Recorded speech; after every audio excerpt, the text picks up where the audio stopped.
В Ингушетии резко подорожал газ для автомобилистов. Такими заголовками пестрят обращения автолюбителей в соцсетях. Справедливости ради нужно отметить, что скачок цен случился не в одной нашей республике, а по всей стране. Стоимость топлива на АЗС выросла в среднем на 5 рублей за литр. Подорожание произошло неожиданно. Как говорят владельцы машин, работающих на газе, цены подняли чуть ли не одномоментно. Судя по всему, скоро автомобилистам придется передвигаться вот так. Стоп! Фу, я вижу, ты приморился. Немножко. Ну, давай теперь я тебя покатаю. А какой смысл? Зачем нужна конкуренция и как добиться снижения цен? Мы поинтересовались у руководителя Федеральной антимонопольной службы по Республике Ингушетия. Основной причиной роста цен на сжиженные углеводородные газы, включая пропан-бутан, которым заправляется ряд автолюбителей на заправках, является рост оптовых цен, связанный с ростом котировок на внешних рынках, утверждает в ведомстве. В последнее время мы замечаем очень активное обсуждение в социальных сетях повышенной стоимости цен на газ, как использование его в качестве газомоторного топлива. Данное повышение оно обусловлено рядом факторов. Это в том числе мировая конъюнктура, повышение цен на бирже, то, что у нас происходит, резкое повышение спроса на данный вид топлива и ряд других факторов. Но в первую очередь хотел бы отметить, что цены на сжиженный газ, который продается на АЗС, это не является, естественно, монопольным видом деятельности, и поэтому государством эти цены не регулируются.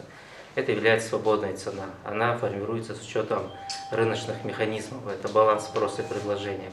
Чем ниже спрос, чем ниже предложение, тем будет выше спрос, и цена будет расти. Это как бы постулаты рыночной экономики. Вместе с тем, цена, сам вид деятельности является свободным, и судя по нашим АЗС, которые у нас есть на территории Республики Ингушетия, относительно с небольшим входной стоимостью. То есть любой желающий, если там запредельные какие-то доходы есть, имеет возможность открыть и сам АЗС, и таким образом он, наоборот, обострит конкуренцию, и чем больше и выше конкуренция, тем ниже цена и лучше качество. Это тоже механизм рыночной экономики, поэтому это было бы лучше. Чем больше у нас будет АЗС, тем больше цена. Да и в принципе это любого товара касается, любого остального. Опуская нюансы вопросов сложности ценообразования на топливо, отметим, что ни сотрудник ФАСа, ни какого-либо другого ведомства не может приехать на АЗС и скомандовать владельцу: «Не нравится мне твой ценник 20 рублей, а давай-ка ты за 16 продавай». Кстати, многие так и думают, что мы так можем говорить. Это не конкуренция. Таким образом мы подорвем всякий стимул к развитию владельцев АЗС, а также открытию новых заправочных станций, отмечают в ведомстве. Сейчас мы проводим мониторинг цен в настоящее время. И в случае, если мы увидим сговор на рынке, то, соответственно, будет возбуждено антимонопольное дело. Вместе с тем и сам этот механизм антимонопольных дел, возбуждения, рассмотрения его необходимо применять очень аккуратно, потому что штрафы, они очень существенные. Если наложить на компании такие огромные оборотные штрафы, которые мы применяем, к примеру, свой последний штраф мы наложили в размере 7 миллионов, а до него был штраф 27 миллионов, то и те даже АЗС, которые у нас работают с небольшой выгодой для себя, даже они могут закрыться. Поэтому этот механизм очень аккуратен к применению. Его нельзя просто так применять и штрафовать всех подряд. Поэтому здесь лучше применять второй механизм. Это создание конкурентных условий со стороны власти. Поэтому чем больше будет удобно, чем больше удобно будет в данной сфере работать бизнесу, тем будет больше и тем будет ниже цена. Но опять же, цена, она обусловлена тем, что именно продавцы на территории Республики Ингушетия хотят там за облачные цены получать, за доходы получать. Если мы посмотрим картину по стране в целом, не только по соседним субъектам, то цена абсолютно везде, абсолютно именно в этих же пропорциях, в этих же рамках повысилась. Это говорит о том, что у нас единая картина. Также эта цена у нас возросла на фоне высоких экспортных пошлин. Поэтому вывести, продать получается намного выгоднее производителю, чем оставить его в стране и продать здесь. По правилам рыночной экономики справедливую цену устанавливает баланс спроса и предложения. Дефицит предложения порождает высокий ценник. Это рыночная экономика. Тут можно вспомнить недавний взлет цен на имбирь и лимон. В последующем они снизились. Когда все прилавки магазинов разом опустели, вырос спрос, а значит случился дефицит, нехватка товара. Соответственно, ценник вырос. Действительно, необоснованно высокие цены можно снизить двумя методами – антимонопольным регулированием и созданием условий для конкуренции. Еженедельно проводятся мониторинги цен на сук, в том числе на предмет нарушения антимонопольного законодательства. Владельцы заправок ссылаются на повышение цен поставщиков. Автомобильное топливо, в том числе и сжиженный газ, мы закупаем в соседних регионах. Повышение отпускных цен у оптовых поставщиков отражается на ценах на автозаправках республики, рассказывает директор АЗС «Катсторг» Магомед Башир Кациев. Вы, наверное, слышали о неоднократных жалобах от жителей республики в связи с резким поднятием цены на газ. Поступает очень много жалоб. И Ингушская УФАС продолжает мониторить цены на газ, так как поступает очень много обращений. Вот мы смотрели, у вас на табло цена 25 рублей за газ. 24, да. В связи с чем это связано, и могли бы вы это как-то прокомментировать? Мог бы, конечно. Все мы знаем, что у нас в республике ни газ, ни бензин, ничего не добывается. У нас нет нефтеперерабатывающих заводов, у нас нет газоперерабатывающих заводов. Это все мы получаем с других регионов России, нашей великой необъятной.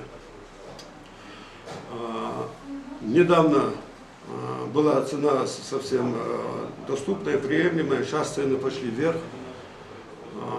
Это связано с тем, что во время карантина движений почти не было, практически мы все это знаем, видим. После снятия частичного карантина спрос на горюче-смазочные материалы, на ресурсоснабжающие продукцию, спрос пошел, и в связи с этим заводы резко накинули цены. Вот позавчера я получил газ по 40 рублей за литр, за килограмм. И вот сейчас практически мы работаем без навара.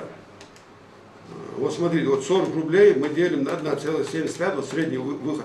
Это у нас получается 22 рубля 80 копеек, 85 копеек. Рубль 15 нацейка. Рубль у нас уходит в среднем на зарплату оператора. Вот эти 15 копеек у нас, 15-20 копеек у нас уходит на электроэнергию. Нам еще и налоги надо платить. Практически сейчас мы работаем впустую, без прибыли. С расчетом на то, что попозже цена упадет на газ, и тогда и будет и прибыль. В данный момент работаем без прибыли. Просто обидно, что некоторая наша молодежь этого не понимает. Они думают, что мы поднимаем эти цены. Нет. Для нас, когда цена ниже, это гораздо выгоднее, потому что сейчас, вот, чтобы купить вагон газа, нам придется около 1,5 миллиона рублей платить. А когда вот, цены падают, 800 тысяч, 900 тысяч, миллион за вагон газа, оборотных средств нам меньше требуется для этого. Вот пример. С Малгобека в магаз цены на сук варьируются от 20 до 25 рублей. На двух заправках, находящихся на расстоянии 500 метров, цена может быть разной. Что это значит? Рост закупочных оптовых цен. Поставщиками сук являются различные хозяйствующие субъекты. Формирование именно розничной цены ведется ими самостоятельно. При отсутствии экономических причин для повышения цен или при обнаружении сговора, злоупотребления доминирующим положением на рынке в отношении операторов будут приняты меры антимонопольного реагирования, подчеркивают в ведомстве. Цены, если у нас абсолютно одинаковые были бы, это наоборот был бы признак картельного сговора. Допустим, я поставлю цену 23 рубля, а другой может 20 рублей поставить. Эти цены будут соответствовать не только нашим закупочным ценам. У кого-то может быть из-за объемов скидка больше на заводе, у кого-то из-за расстояния, у кого-то из-за хранилища, у кого-то может свой автотранспорт, на автотранспорте там доставляет. Кто-то хочет прибыль получить 10%, а кто-то 30%. Все зависит от этого. И цены, они не могут быть одинаковые. Как я уже сказал, эти цены не регулируются государством, их регулирует рынок. Мадина Дасхоева, Магомед Нальгиев, Заурбек Евлоев, Утро Ингушетии.